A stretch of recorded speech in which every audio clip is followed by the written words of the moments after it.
Hey, welcome to the channel. So today I thought I'd kind of go over what it takes to start a small engine repair business. So stay tuned.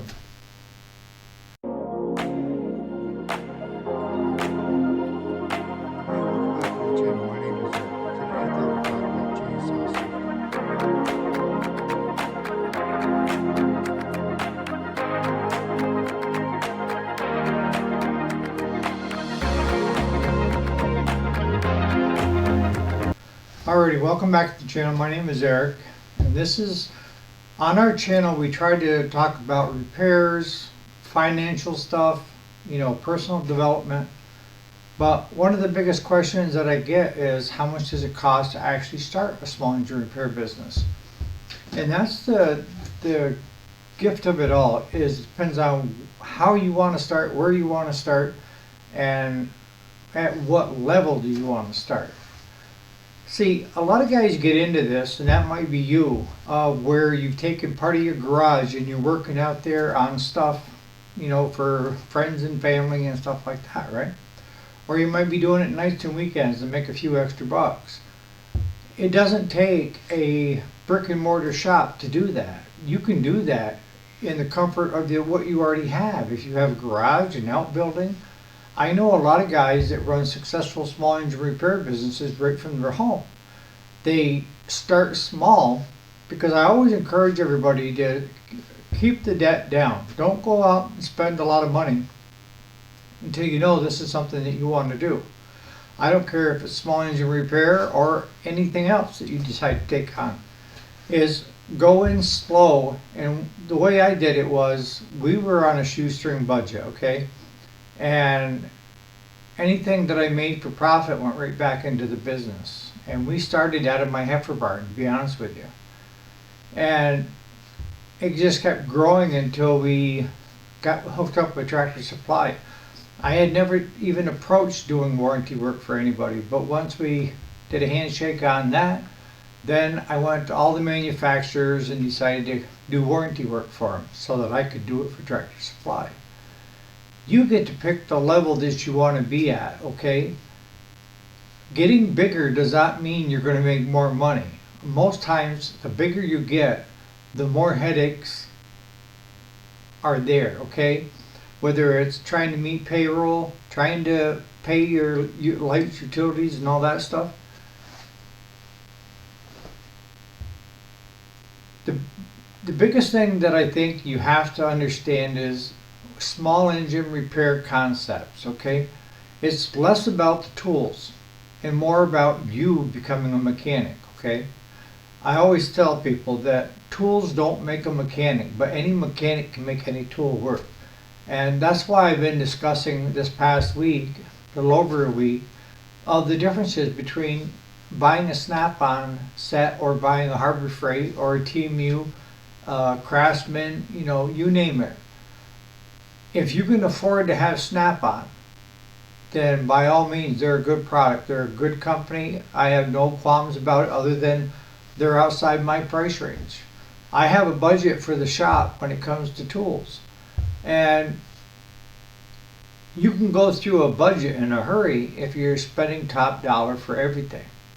So I guess what I want to get across to you is if you're thinking about getting into it, you don't need top of the line tools in the beginning. Now, as you grow, if you want to switch over and step up to Craftsman or from Craftsman to Snap-on, that's your forte.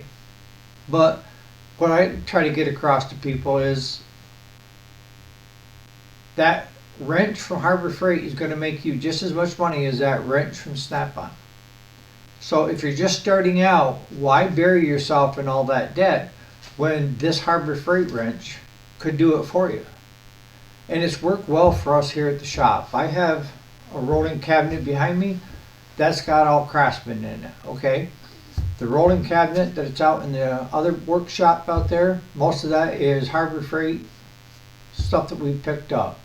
The rolling cabinet that I have at the house, yeah, I got it. It's the same size as this, except for it's black.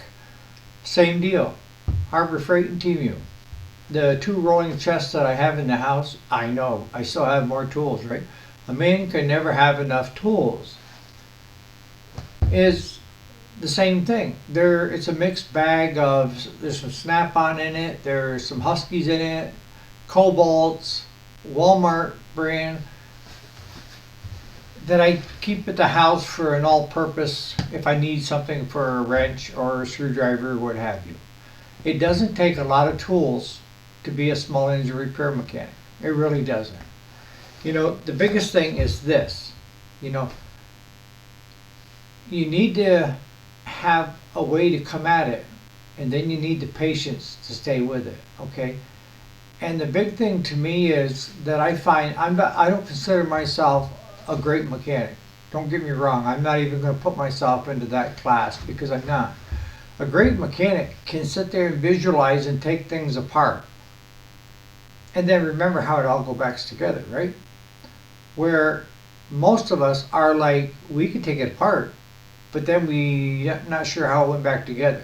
So for me, sometimes it's taking pictures of it, sometimes it's getting a clean workspace so that I can go out here at the farthest end and put the first piece I took off all the way to the last so that I know that that's the order that they go into when you're putting them back together. So with that, the concept is you need to start with compression, then go to fire, which is how much, if you're getting any fire off the flywheel, hit the coil to energize it.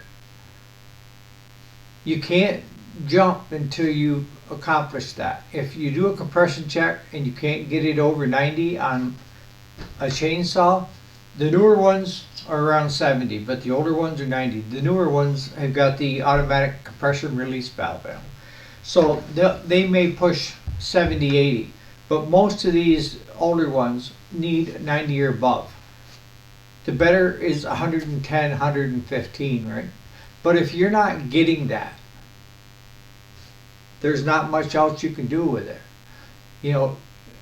It doesn't have overhead valves to adjust or to try to tweak. So if you bypass compression and you went to fire and you were getting fire and it's fresh fuel and you got a good air breather and you can't figure out why it won't run, but if you spray carburetor cleaner or starting fluid into the carburetor, it'll start up. Well, it's simple. That on compression, it takes less when you're using carb cleaner and starting fluid. It has a higher combustion rate. It'll fire and start that thing where gas won't. The bad part about that is if you have that incorporated into your diagnostic, you're screwing your customer and yourself. Because every time you take and spray carb cleaner or starting fluid into a two-stroke, you're taking the oil film off from the piston rings, wall, and the piston itself. So what's going to happen? It's going to start having wear marks in it. You see what I'm saying?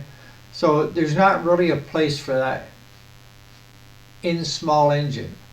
Now, if you want to take, I have to drink these Powerades, electrolytes. But if you were to take something like this with a squeeze bottle and had a little nose on it and put some 50-to-1 two-stroke gas oil mixture in it and tip your saw up and pour some gas into it, and if it would fire up, then you know it's a fuel issue, right? But you've already eliminated compression's good, fire's good, fresh gas, and an air breather. All those are present, but it still won't run. Okay, that's telling you a lot. It's not saying, oh, it's I can't figure it out. It's no, each one of you is telling you something. It could be a bad plug by swapping the plug out. When you take the plug out, when you're doing a compression check, are you really looking at the plug to see if it's got crap built up on it or if it's really wet, from being flooded, or is there some water in the gas that's causing havoc and stuff? You're like a detective trying to figure out a crime scene. That's the crime scene. And make mental notes as you're going down through. It could be simply a primer bulb is cracked and you can't see the crack. It's a light crack and it's not allowing you to push fluid into the Husqvarnas have primer bulbs into the chamber to fire up. So just a simple couple dollar primer bulb and 2 screws, you're back in business. But if you jump to the primer bulb and say, this is my issue, and I go ahead and replace the primer bulb, and I'm still cranking my ass off and it's still not running, it's all for naught, because you may not have enough compression on that saw to run it. You know, in the comments, what are your biggest hurdles stopping you from getting into the business? See, I fully encourage you guys that are retirees to work on the side, even under the table. You guys that are, you know, nights and weekends for extra cash. You guys are valuable. You know, a lot of the customers that can't afford to come to me will come to you. And we were you at one time. Okay, that's the key. We all start somewhere. Even the most successful shops out there start somewhere. Now, when you drive by a shop and you see all these crates of lawnmowers and this and that, don't deem that being successful. Deem that is that you're that far in debt. That is debt sitting there. That's not profits, it's debt. And the way it works nowadays, when you want a floor plan, if you want to get into the business with them, is GE Finance is usually the one that handles most of it, but you're actually taking a loan out with them.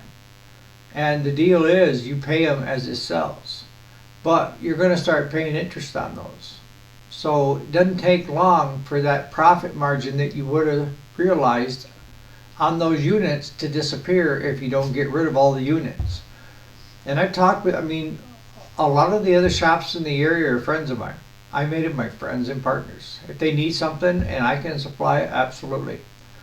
And I tell them, you know, when you start getting close to the end of the year where you're going to get a whole new bunch of units for your floor planning, you need to deep discount the ones you've got and get them cleared, get them off the books, so that everything coming in is a new model.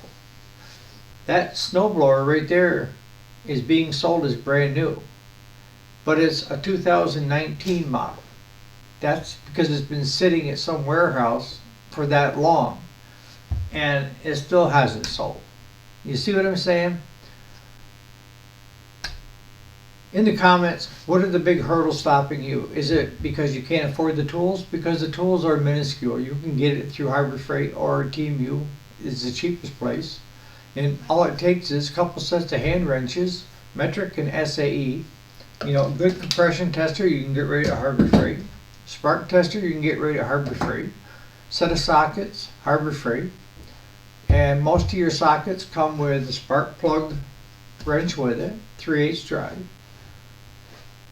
And then some screwdrivers and a torque 27 if you're going to be working on a lot of steels and handhelds. You don't need to spend a lot of money on your tool budget. Tools will make you money, okay? And as you grow, there's nothing wrong with adding tools. I'm still adding tools. I ordered some more yesterday online to have them come in. I want to try some different things that they have available out there now.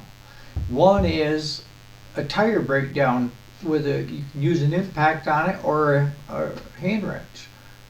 That one of the hardest things that we do here, and we're getting too old for it anyways, is breaking down tires. And I got rid of my tire machine because it was getting old and pain in the backside. But Claude's got the slide hammer. That doesn't cut it. And we've got the old one from Harbor Freight to break tires down. That doesn't work that great either, because unless you have it bolted to the ground, you can't hold it by yourself. It's a two-man job.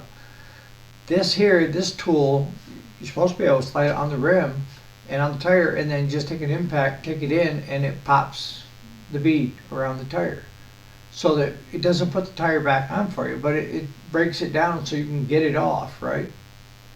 So there's always going to be certain tools that I spot that let me give that one a try, see if that makes my life easier. Every tool I have, I use every day. We talked about on the channel here last week about one-offs. And one-offs are that specialty tool that you may only use once in the lifetime, or it's one that you don't use very often. And I've got a lot of one-offs on that shelf over there. The tools that I bought over time for specific jobs, and there they sit. We haven't needed them since. You're going to have those to complete jobs.